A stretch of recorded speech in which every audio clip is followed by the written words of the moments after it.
అన్నా బాగున్నారా? బాగున్నా చేతన్, నువ్వు ఎలా ఉన్నావు? చాలా రోజు తర్వాత కలిసాము.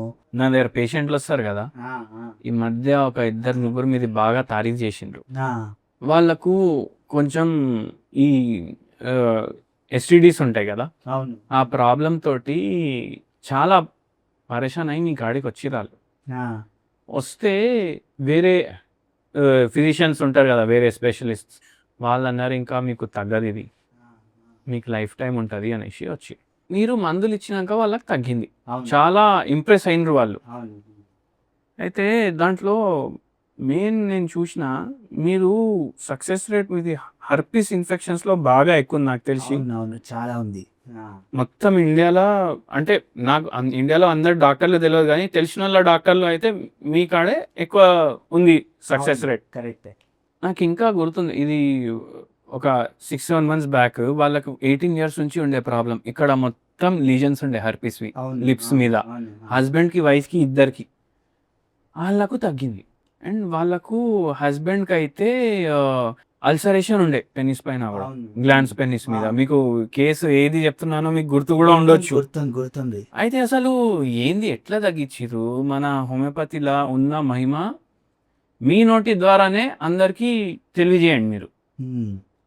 ఇగో చేతన్, ఇప్పుడు నేను ఫస్ట్ ఏం చెప్పాలనుకుంటున్నా అంటే, ఈ హర్పీస్ అనే ఇన్ఫెక్షన్ జనరల్గా ఎందుకు వస్తుంది అంటే, ఇప్పుడు మధ్య చాలామంది, నీకు తెలుసు మన సొసైటీ ఎలా ఉంది. ఇంతకుముందు మన టైంలో ఎలా ఉండేది, ఒక అమ్మాయితో మాట్లాడాలంటే భయపడేది, లవ్ లెటర్ రాసేది, అవన్నీ రాసేది, ఇవన్నీ ఉండేది. కానీ ఇప్పుడు ఎలా అయిపోయింది, ఎక్కడ వాట్సాప్లో ఒక మెసేజ్ పెడతారు, ఏంది నైట్ అవుట్ పోదామా, అట్లా అని మెసేజ్ పెట్టి నైట్ అవుట్ పోతారు. ఇట్లా పోవడం వల్ల ఏమవుతుందంటే, ఈజీగా అమ్మాయిలు అబ్బాయిలు కలవడం ఈజీ అయిపోయింది, కలుస్తారు, పబ్కి వెళ్తారు. ఇవన్నీ చేయడం వల్ల ఏమైపోయిందంటే, ఇంతకుముందు అమ్మాయిలు కూడా అమ్మాయిని టచ్ చేయాలన్నా అమ్మాయి కూడా టచ్ చేయనిది కాదు, అంతా అలా ఉండేవాడు. కానీ ఇప్పుడు అంతా జనరేషన్ ఎలా అయిపోయిందంటే, కామన్ అయిపోయింది ఇదంతా. బుద్ధించుకుంటున్నారు, సెక్స్ చేసుకుంటున్నారు, ఈరోజు ఒకరితో కలుస్తారు, రేపు ఒకరితో కలుస్తారు. ఇట్లా చాలామంది boy friends, girl friends, one night stand అని ఏదేదో రకరకాలన్నీ వచ్చేసినాయి.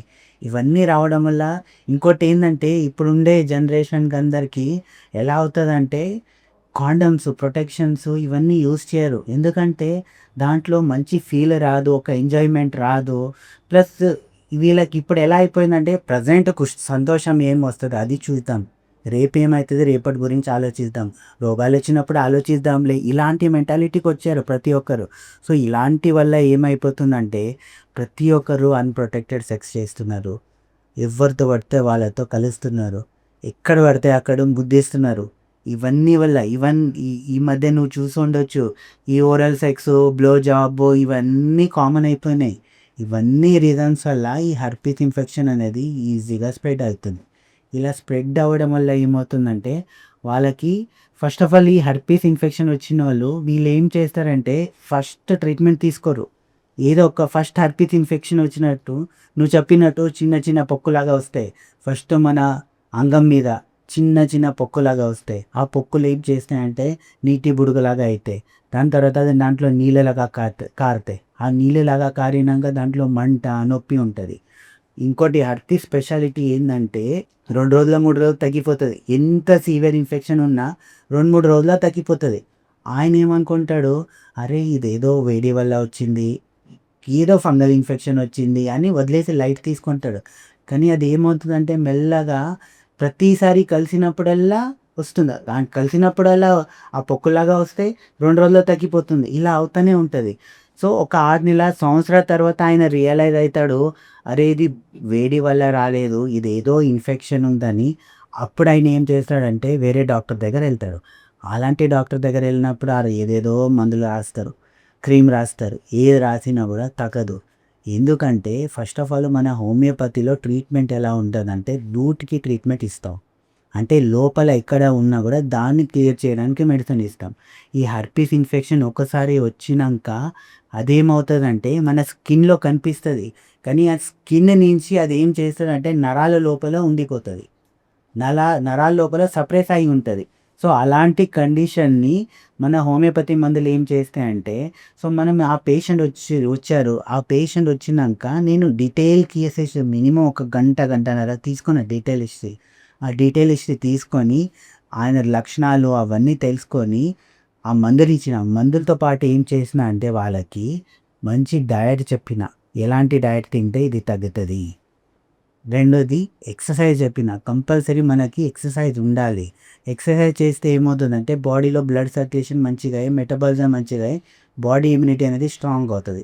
ఇంకోటి మూడోది స్ట్రెస్ లెవెల్. ఎంత స్ట్రెస్ ఉంటుంది అంత మన బాడీ అనేది వీక్ అవుతూ వస్తుంది. సో ఇవన్నీ కరెక్షన్ చేస్తూ దాంతోపాటు మందులు ఇచ్చినాక వాళ్ళకి ఆల్మోస్ట్ నువ్వు చెప్పినట్టు 18 ఇయర్స్లో ఉండే ప్రాబ్లము ఒక నేను అనుకున్న మోస్ట్లీ 6 to 8 monthsలో మొత్తం క్లియర్ అయిపోయింది. హెచ్ఆర్‌సి టెస్ట్ చేసినా కూడా నెగిటివే వచ్చేసింది. సో ఇలా ఒక మంచి హోమియోపతి మెడిసిన్ ఇచ్చినప్పుడు మనం మందులు డీటెయిల్ కేస్ హిస్టరీ తీసుకొని, డయట్ చెప్పి, ఎక్సర్సైజ్ చెప్పి, మెడిటేషన్ చెప్పి, ఇవన్నీ మొత్తం మనిషిని తెలుసుకొని దాన్ని బట్టి మందులు ఇస్తాం కాబట్టి పర్మనెంట్‌గా సొల్యూషన్ అనేది దొరికింది.